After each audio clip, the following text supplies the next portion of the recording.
Jambo la tatu hili na lenyewe ni la balaa sana. La balaa sana. Kwa nini unashambuliwa? Wanaziona baraka za Mungu juu ya maisha yako. Haleluya. Wanaziona baraka. Tumishi wa Mungu hauna mfano, mifano ninayo. Isaya chapter 45 mstari wa 2. Biblia inazungumza wazi, Isaya 45. Mungu anamwambia Koreshi Masihi, nitakwenda mbele yako kukufungulia milango.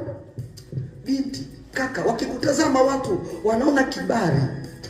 Wanaona huyu dada akianza biashara yake inaanza kufanikiwa. Wanaona huyu dada akiingia ofisini mabosi wanampenda.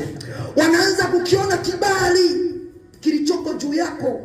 Nimekwambia jambo la kwanza, kwa nini mashambulizi unayaona yanatokea kwenye maisha, kwenye huduma, kwenye kanisa? Angalia maono mlionao ya kanisa. Angalia jinsi hata mwenyewe ulivyo. Angalia zile baraka zinazomiminika kwako. Mwanao akisoma anafaulu, wengine wanafeli, hatusemi lakini angalia baraka zilizoko juu yako zinawafanya wasilale. Na wewe usilale mpendwa. Na wewe usifanyeje? Usilale.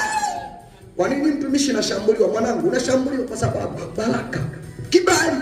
Hili swala la Mungu kwenda mbele yako, kupasawazisha, kuondoa mitego aliyokutegea, kupasawazisha na kukupa kibali, kinawateza sana.